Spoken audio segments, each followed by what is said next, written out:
bottom of the poem that I just passed out to you, at the bottom of the poem that I just passed out to you, the world is not a pleasant place to be. There are 5 lines.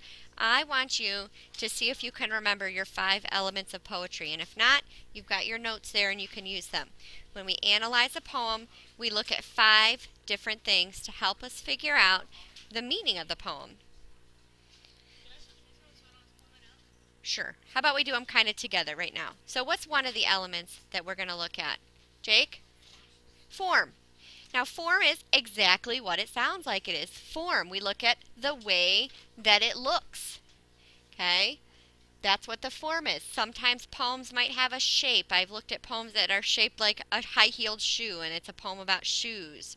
I've seen poems that have clouds, and then little words are dropping down the page to look like raindrops. So that can be form. We can also look at how the stanzas are set up, and we have these different names: couplet, triplet, quatrains. And again, we've gone over this. We did a big chunk of poetry at the beginning of the year, and now we're going to kind of get back into it. So I'm going to go through these rather quickly. After we've looked at that form, we might also look at, is there something unique that the author did? Maybe using special characters in the poem, bold print, underlining. Is it centered? Okay, that all has to do with form. So when you're looking at form, you don't even really necessarily need to read the poem. You're just looking at it. Then we look to see if it's structured or free verse. If it's structured, we're going to see that the stanzas are arranged in a pattern and that it has some kind of a rhyme scheme. Do you remember what we used to label rhyme scheme? We look at the ends of each line, and what do we use to label a rhyme scheme? A, B, C, D. So we might see that it's got A, B, B, or A, B, A, B, or A, B, C, A, B, C. So we're just looking for a pattern. If we can see some kind of a pattern in the stanzas, then we'd say it's structured. I tend to think that free verse poems are a little bit harder to understand. There really isn't a pattern. You might have to read them a couple of times to get some meaning out of it. Okay? I don't know. We're going to look at that in a minute. We haven't decided. Right now we're just going to talk about what we're going to look at. So right now we're looking at form, and then we'll look at the poem and you'll tell me if it's free verse or structured. Okay? You think I know? I don't know. All right, so after form, what's another element of poetry that we could address, Connor? Speaker. Again, it sounds like what it is. Who is speaking? Who's the voice? If it's Shel Silverstein, it's usually a character in a poem, like he talks about going to the crocodile going to the dentist, or somebody writing a poem inside of a lion. That's a character, a narrator. When I think of poems that have about nature or love poems, really strong feeling poems. Those are usually by the poet, and you can kind of hear his feeling or his voice coming through. Okay, so there's probably a narrator in that poem then, right? Probably.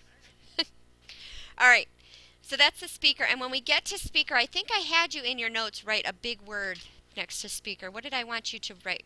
Because that's what we're really using the speaker to help us find. The theme. This helps us determine the theme, the message. What is the author trying to say to us through his or her poem? What can we learn from this poem? And that's really what your homework is going to be tonight after we start talking about our poem. All right, so clear. All right, next element. Brad. Sound. And I think I had you write something in your notes when we went over it. Does anyone have something written in the margin by sound to help us remember what we're looking at? R to the third power. 3 R's: rhyme, rhythm, repetition. When we look at a poem sound element, we're looking, is there any rhyme, end rhyme, or internal within the same line? If we have end rhyme, that's when we look for a rhyme scheme. We look at all the words at the end of the line and see if there's a pattern. We look for rhythm. Is there a way that you can tap your foot to it and hear a pattern that goes with it? That's why we said all the songs that you listen to, you're listening to poetry every day. It's just poetry put to music. Mm-hmm. What book? Chitty Chitty Bang Bang. That's definitely onomatopoeia. Okay? Then we've got repetition. Repetition could be a word that gets repeated a lot in the poem. A stanza. Sometimes it's a sound. My favorite one is alliteration. when we look at the same beginning sound. My brother-in-law's name is Seven Scott Simavart. 3 S's at the beginning of all of his names. That's alliteration. Does anybody have alliteration in their name? Sometimes people come up with their names. My niece is named Lauren Lucas, and her middle name is Olivia, LOL. Lauren Olivia Lucas. Okay? But the LL. What? Okay, Tyler Tomaszewski. I think of like a lot of times products when you go to the store are named with alliteration. Kit Kat. It's got that just a little bit of a catch to it. Can you think of another product that might have a little alliteration to it? No. Although I always remember those when I go to the grocery store too. M&M's. Okay, 2 M's. What was another one we thought of? Kit Kat. Oh, Frosted Flakes.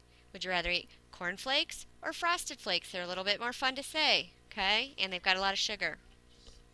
So when people come up with product names, this is part of marketing. They'll come up with names that they think are going to stick to your head in your head, and some of that has to do with alliteration. Okay? It doesn't have to be. We had talked about like tongue twisters. Peter Piper picked a peck of pickled peppers. All those pieces. It doesn't have to be 15 words with the same sound. It could just be 2 words. But it kind of makes the poem sound a little bit better when we get some alliteration in there, depending on what we're writing about. And then we've got imagery. Now, imagery, I do not want you to confuse with sound. Imagery is, or sound is rhyme, rhythm, repetition. What's the little word inside of imagery that helps us remember what imagery is going to have to do with? Image. The author is trying to put an image in your head, and he can only do that by using his words. So you're going to see a lot of adjectives when we talk about imagery. So if I was trying to give you imagery that appeals to your sense of hearing, I might say, the thunderous waves crashed along the shore. Got adjectives in there to help you visualize the sound of the waves. That is not sound, the element, because there's no rhyme in it, there's no rhythm, there's no repetition, but there are lots of adjectives. So that's the element of imagery, trying to create an image in your mind. If an author's trying to help you visualize something, the sparkling sun reflected off of the crystal blue waters, okay, helps you get an image or visualize what that scene looks like to the author. And then our last one is figurative language, and we've talked about this so much this year in the context of books that you're reading, in your writing, trying to put some figurative language. Well, it's going to be really important in poetry as well.